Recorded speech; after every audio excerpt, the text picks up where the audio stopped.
అందరికీ నమస్కారం.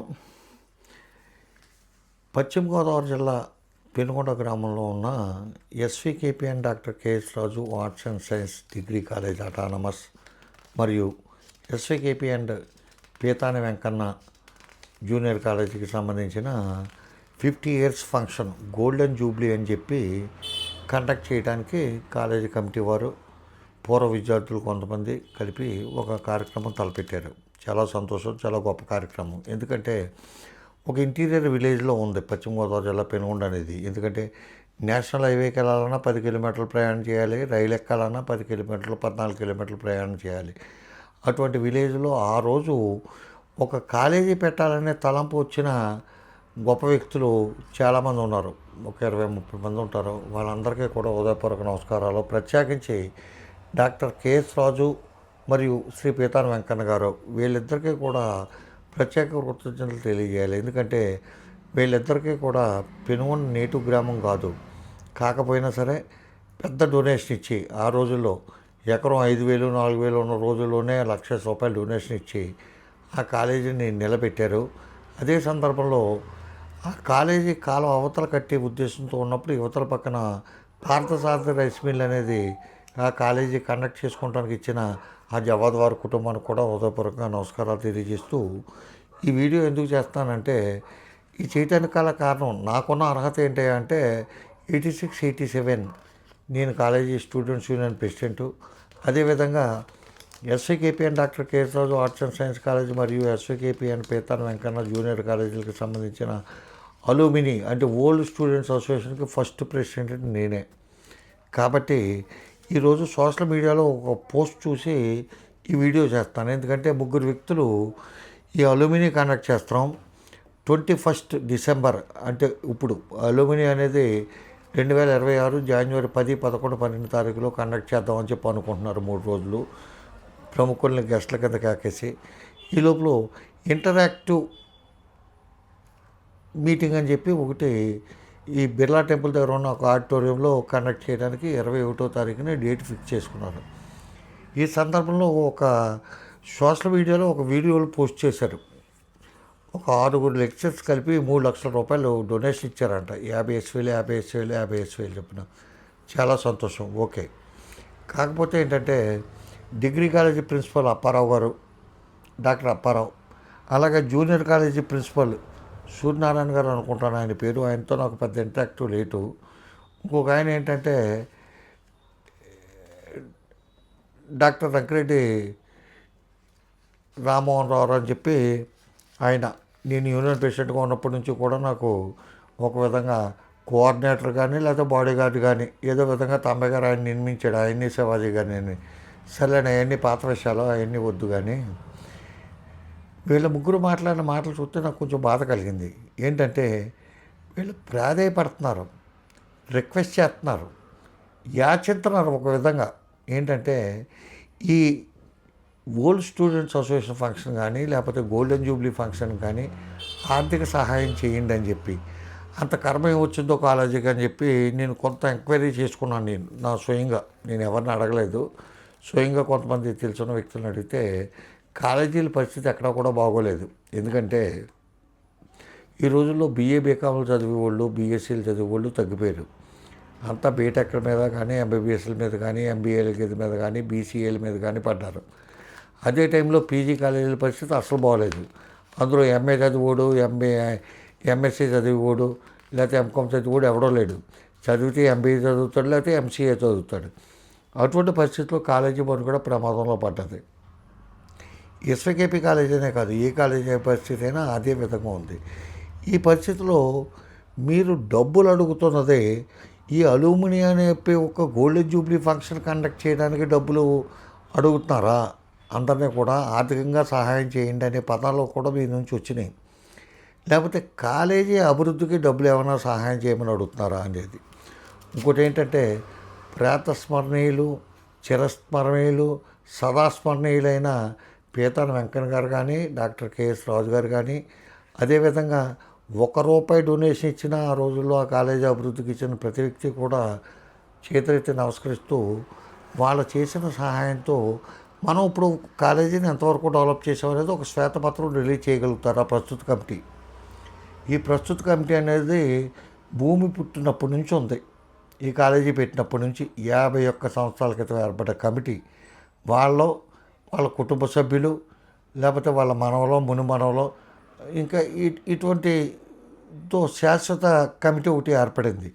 ఉండండి, పర్లేదు. ఆ రోజు మీరు ఇచ్చిన త్యాగం, మీరు చేసిన మీ కుటుంబ సభ్యులు, అంటే మీరేం చేయలేదు, మీ పెద్దలు చేసిన త్యాగం అనేది మర్చిపోకూడదు. దాన్ని విశ్వసించకుండా ఏదో అవిశ్వాసం లేకుండా మాట్లాడటం అనేది కరెక్ట్ కాదు. కానీ వాళ్ళు చేసిన త్యాగం అయితే చాలా గొప్పదే, దాన్ని ఎవడో కాదట్లేదు. ఇప్పుడు మీకు ఆర్థికంగా కాలేజీ పరిపుష్టి కావాలంటే అప్పటి నుంచి మీరు డెవలప్ చేసింది ఏమీ లేదు. నేను క్లియర్గా చెప్తాను కదా. జూనియర్ కాలేజీ, డిగ్రీ కాలేజీ తర్వాత పీజీ కాలేజీ వచ్చింది, అటానమస్ అయింది తప్ప మీరేమైనా పాలిటెక్నిక్ కాలేజీ కానీ, ఇంజనీరింగ్ కాలేజీ కానీ, కనీసం బీఈడీ కానీ, మెడికల్ కాలేజీ కానీ ఏమీ ఎస్టాబ్లిష్ చేయలేదు. ఎస్వైకేపీ కాలేజీ అనే దాన్ని మీరు ఏమీ ఎస్టాబ్లిష్ చేయలేదు. డోనర్స్ని ఎత్తుక్కొని ఒక మెడికల్ కాలేజీ పెడదాం, ఒక 500 ఎకరాలు కొందాం, లేకపోతే 100 ఎకరాలు కొందాం, లేకపోతే ఒక 1000 పడకల ఆసుపత్రి కడదాం అనే ప్లానింగ్ అనేది అసలు మీ కమిటీలో ఏ మెంబర్కే కూడా లేదు.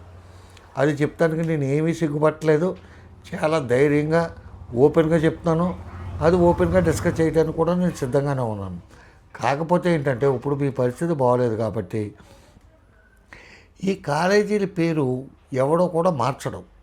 చదువుకున్నవాడు, అన్నం తింటున్నవాడు, కనీసం గడ్డి తింటున్నవాడు కూడా మార్చడం.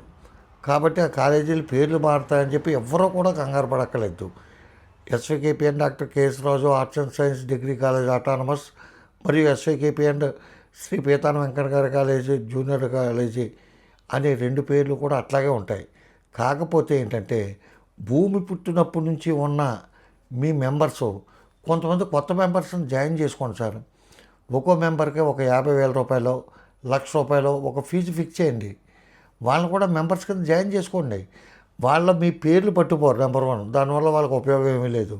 ఇప్పుడు ఆ కాలేజీకి వచ్చి బావుకు తినేది, చచ్చి తినేది, అందరూ తినేసేది ఏమీ లేదు. కాలేజీకి సహాయ సహకారాలు అందిస్తారు, సలహాలు సూచనలు ఇస్తారు, కొంత డెవలప్మెంట్ జరుగుతానికి ఆస్కారం ఉంటుంది. కాకపోతే కాలేజీ కొంత ఆర్థిక పరిపుష్టి సంపాదిస్తుంది. ప్రస్తుత ఆర్థిక పరిస్థితి బాగోలేదు అని చెప్పి అనిపిస్తుంది ఈ పోస్టులు చూశాక.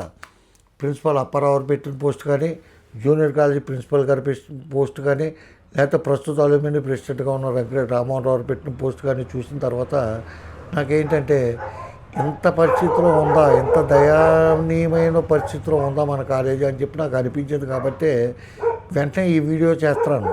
లేకపోతే రేపు పొద్దున్న ఫ్రెష్గా గడ్డం తీసుకుని చేద్దును. కాకపోతే ఏంటంటే ఇప్పుడు రాత్రి 11 గంటలు అవుతుంది. ఈ టైంలో ఈ వీడియో చేయడానికి కారణం ఏంటంటే ఇటువంటి పరిస్థితుల్లో కూడా మేలుకోకపోతే ఇంకా మీ ఆధిపత్యమే, మీ గుత్తాధిపత్యమే కొనసాగాలంటే ఇందులో ఏముంటుందంటే ఒక ఊరు డెవలప్ అవ్వాలన్నా, ఒక ఎడ్యుకేషన్ ఇన్స్టిట్యూషన్ డెవలప్ అవ్వాలన్నా 10 మంది సహాయ సహకారాలు తీసుకోవాల్సిన పరిస్థితి ఉంది. కాబట్టి మీరు తీసుకోమని చెప్పి ఒక నాకు సలహా, సూచన. అది మీరు పాటించాలని చెప్పి రూల్ ఏమీ లేదు, మీరు పాటించారని నమ్మకం కూడా నాకేమీ లేదు. కాకపోతే ఏంటంటే ఇటువంటి పరిస్థితుల్లో ఇటువంటి పోస్టులు పెట్టడం వల్ల అల్యూమినియన్కి సంబంధించి ఈ 50 years ఫంక్షన్ చేయకపోతే వచ్చే నష్టం ఏముంది? మీరు ఫంక్షన్ కోసమే డబ్బులు అడిగితే ఫంక్షన్ చేయకపోతే నష్టం వచ్చింది. ఈ ఫంక్షన్ నిమిత్తం ఫంక్షన్ పేరు చెప్పి ఎవరైనా మంచి డోనర్ వచ్చి, ఇప్పుడు గుంటూరు మెడికల్ కాలేజ్ ఉందనుకోండి, దానికి కోట్లు డొనేషన్లు వస్తాయి. పెద్ద పెద్ద బిల్డింగులు కట్టేస్తారు. కొంతమంది డాక్టర్స్ ఫారెన్లో స్థిరపడేవాళ్ళు. అటువంటి వాళ్ళు మన కాలేజ్ నుంచి ఏమైనా డెవలప్ అయ్యారా? వాళ్ళ లిస్ట్ ఏమన్నా మన దగ్గర ఏమైనా ఉందా?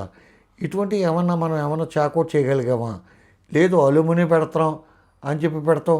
లేకపోతే ఆ రోజు నేను ఫస్ట్ అల్యూమినియం ప్రెసిడెంట్గా ఉన్న రోజుల్లో మీరు పెట్టింది ఏ రోజున పెట్టారు? న్యాక్ వస్తుందని చెప్పి ఎక్రిడేషన్ కోసం వాళ్ళు వస్తున్నారని చెప్పి ఆ రోజు పెట్టారు. వాళ్ళకి హైదరాబాద్ నుంచి కాస్ట్లీ బట్టలు అవి కూడా పట్టుకొచ్చి నేనే బహుకరించాను. దాంట్లో కూడా నేనే పట్టుకొచ్చాను, సంస్థ నేనే పట్టుకొచ్చాను. అదేదో నేను పట్టుకొచ్చానని గొప్ప చెప్తామని కాదు. అసలు మన ప్లానింగ్ ఏంటి? అసలు కాలేజీ కమిటీ ప్లానింగ్ ఏంటి? మీరే ఉంటారా శాశ్వతంగానే? మీరే ఉంటే మీరే చేసుకోండి. ఎవరినే డబ్బులు అడగండి. ఓల్డ్ స్టూడెంట్స్ని కానీ ఇంకొకరు కానీ ఈ లెక్చర్స్ 50,000 ఇచ్చారంట ఒక 6. వాళ్ళ కరెంటు బిల్లు కట్టుకోవాలి, పవర్ బిల్లు కట్టుకోవాలి, పేపర్ బిల్లు కట్టుకోవాలి, ఇంటి అద్దెలు కట్టుకోవాలి. ఇటువంటి పరిస్థితుల్లో కూడా ఒక్కొక్కడు 50,000 రూపాయలు వాళ్ళు ఇచ్చారు కాబట్టి అది ఒక 3 లక్షల రూపాయలు పెద్ద అమౌంట్ కింద కనపడుతుంది కదా తప్ప అసలు కామన్ మ్యాన్ ఎవడు ఇస్తాడు? మీ కాలేజీలో డిగ్రీ చదివినోడు ఏం పనులు చేసుకుంటున్నాడు ఇప్పుడు? డిగ్రీలు చదివినోడు కానీ, పీజీలు చదివినోడు కానీ, కంప్యూటర్ సైన్స్ చదివినోడు కానీ, ఫిషరీస్ చదివినోడు కానీ ఏమన్నా కొంచెం డెవలప్ అయితే అయి ఉండొచ్చు. ఇటువంటి పరిస్థితుల్లో ఒక ప్లానింగ్తో ఒక మంచి ఆఫర్ ఇవ్వండి. కాలేజీ కమిటీ తరఫున కాలేజీ డెవలప్మెంట్ కోసం సలహాలు సూచనలు ఇస్తానికి మెంబర్లు జాయిన్ చేసుకుంటున్నాం, ₹1,00,000 ఫీజు పెడుతున్నాం అనండి, ఒక 100 మంది జాయిన్ అవుతారు. అదే 50,000 రూపాయలే ఫీజు పెడతాం అని చెప్పండి, 500 మంది జాయిన్ అవుతారు. మీకు 2 కోట్లు 3 కోట్లు వస్తుంది కరెక్షన్. కాలేజీ కొంత డెవలప్ అవుతుంది కదా. మీరు ఇప్పుడు వరకు కాలేజీ కమిటీ వాళ్ళు ఎవరు బాధపడి నన్ను తిట్టుకున్నా కొట్టుకున్నా ఏం చేసినా మీ కమిటీ అంతా అసమర్థంగా పనిచేసిన కాలేజీ కమిటీ భూప్రపంచంలో ఏదీ లేదు.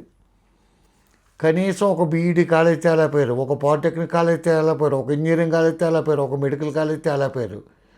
ఆ రోజు మీ పూర్వీకులు ఇచ్చిన డబ్బుతో ఆ రోజు అతి పల్లెటూరు లాంటి ఒక పల్లెటూరు కాలువ దాటడానికి బోట్లోంచి పడిపోయిన కుర్రోళ్ళు కూడా ఉన్నారు. కాళ్ళతో పేర్లు చెప్పంటే కూడా నేను చెప్తాను.